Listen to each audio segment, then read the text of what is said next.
डाकपत्थर से कुलाल तक शक्ति नहर किनारे यूजीवीएनएल की जमीन पर बनी अवैध बस्तियों को हटाने के लिए प्रशासन ने बस्ती के लोगों को नोटिस जारी किया है। साथ ही अवैध निर्माण को चिन्हित भी किया गया है। प्रशासन द्वारा अवैध रूप से बनाई गई बस्तियों को ध्वस्त करने के लिए तमाम तैयारियां कर ली गई हैं। तो वहीं अवैध रूप से यूजीवीएनएल की जमीन पर कब्जा जमाए हुए लोगों ने अपने आशियाने बचाने के लिए मुहिम छेड़ दी है। शक्ति नहर किनारे अवैध रूप से बसे लोगों के मकान बचाने के लिए अब भीम आर्मी भी कूद गई है। भीम आर्मी ने ढकरानी गांव में डेरा जमा लिया है और शासन प्रशासन से आर पार की लड़ाई का ऐलान कर दिया है। भीम आर्मी ने चेतावनी दी है कि अगर किसी का भी घर टूटा तो वह सड़क से संसद तक आंदोलन करेंगे। भीम आर्मी के प्रदेश प्रभारी सोनू राठी और प्रदेश अध्यक्ष दीपक सेठपुर ने कहा है कि भीम आर्मी शक्ति नहर किनारे बसे लोगों के साथ है और उनका यह आंदोलन तब तक चलेगा जब तक सरकार शक्ति नहर के किनारे बसी बस्तियों को ध्वस्त करने का आदेश वापस नहीं लेती। इस दौरान भारी संख्या में ग्रामीण भी मौजूद रहे। नहीं चलेगी, नहीं चलेगी। सरकार हाय हाय हाय हाय हाय हाय, हमारे घरों में वापस दो, वापस दो, वापस दो। नौजवान मुर्दाबाद, मुर्दाबाद, मुर्दाबाद। चलेगी, जवान मुर्दाबाद, मुर्दाबाद, मुर्दाबाद। बीजेपी सरकार हाय हाय हाय हाय हाय हाय, हमारे घरों में वापस दो, वापस दो, वापस दो। भीम आर्मी जिंदाबाद, भीम आर्मी जिंदाबाद, साम्राज्यवाद मुर्दाबाद, मुर्दाबाद, मुर्दाबाद। थाना प्रदर्शन कर रहे हैं, क्या वजह है?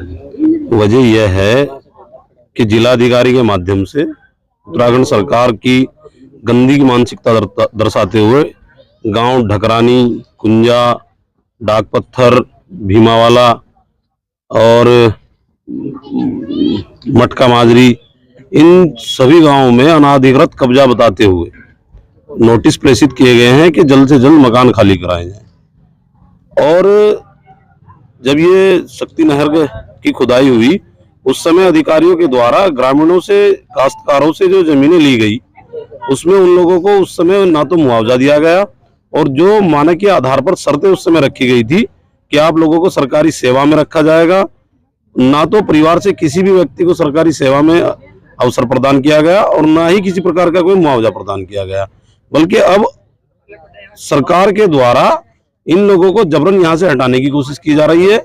लेकिन भीम आर्मी भारत एकता मिशन के लोग इन लोगों को परिवार के लोग समझते हुए हम यहाँ धरना प्रदर्शन शुरू किया है। कल जिलाधिकारी महोदय से भी हम मिले कि अगर एक भी ईंट को हाथ लगाने की कोशिश की गई तो यहाँ जो आंदोलन होगा उसकी भरपाई सरकार की जिम्मेदारी होगी करने की। और ये आंदोलन अगर यहाँ से हमें सड़क तक लेकर के जाना पड़े, सड़क से ये उत्तराखंड की राजधानी देहरादून के मुख्यमंत्री आवास का भी घेराव करना पड़े, परिस्थितियां जो भी हो, हम लोग यहाँ से किसी भी सूरत में आंदोलन को पूरा किए बिना नहीं जाने वाले हैं।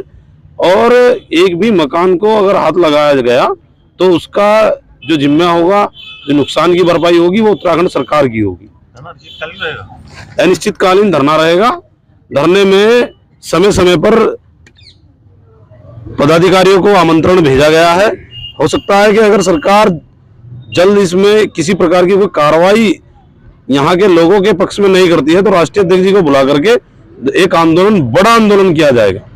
कार्रवाई हुई तो क्या कदम रहेगा आपको? कार्रवाई अगर होती है तो देखिए, इस देश में लोकतंत्र है।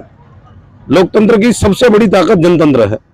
अगर सरकार द्वारा या माननीय न्यायालय द्वारा कोई तुगलकी फरमान जारी कर दिया जाता है जिसमें 900 लोगों का परिवार हमारा यहाँ रहता है, उसको उजाड़ने के मंशा सरकार की है, दलित, मुस्लिम और अन्य समाज के लोग यहाँ रहते हैं, तो ऐसे तो उजड़ने नहीं दिया जाएगा। क्योंकि जनतंत्र की जो ताकत है उसका हम एहसास कराएंगे सरकार को भी और माननीय न्यायालय को भी। मेरा नाम दीपक सेठपुर है, प्रदेश अध्यक्ष के पद पर भीम आर्मी उत्तराखंड के मैं आसीन हूँ। धरना शुरू किया गया है जी। देखो, धरने की कोई सीमा नहीं है जब तक सरकार हमारी बातें नहीं मानती है। और सरकार बता रही है कि ये जमीन हमारी है, लेकिन मैं सरकार जो यहाँ पर गांव वालों से हमने जानकारी इकट्ठा की, कल सुबह से हम यहीं पड़े हैं, लेकिन ये नहर जो खुदी है, नहर का खुदान हुआ था, ये लोग जमीन तो किसानों की जमीन लेकर खोदी गई है, तो किसानों को मुआवजे की बात भी की गई अभी। तो सरकार जो क्या चाहती है, अब सरकार पहले नहर के लिए बहला फुसला कर इन गरीब लोगों से जमीन हड़प ली गई मुआवजे के नाम पर, सरकारी नौकरी के नाम पर। अब इन्होंने कहीं 30 मीटर का निशान लगा, कहीं 20 का लगा, कहीं 50 का, पता नहीं किस तरह से लोगों को उजाड़ना चाहती है सरकार। सरकार क्या चाहती है समझ नहीं आता। और मैं आप सरकार को एक बात चेता दूं, इसी जहां तक इन्होंने नोटिस दिए हैं वहां पर एक गुरु घर आता है, हमारे गुरु घर का महाराज रविदास जी का मंदिर आता है, उस पर भी इन्होंने नोटिस दिया है मंदिर हटाने का। और मैं इन्हें बता देना चाहता हूं, हम इतिहास दोहराना नहीं चाहते, अगर सरकार चाहती है तो दोहरा देंगे। तुगलकाबाद दिल्ली रविदास मंदिर पर एक बार इन्होंने छेड़ने की कोशिश की थी केंद्र सरकार ने, तो वो दिल्ली बंद करने का काम हमने किया था। और यहाँ भी अगर इस बार भी इन्होंने मंदिर गुरु घर को हाथ लगाया तो ये देहरादून बंद करने का काम बीमार भी करेगा।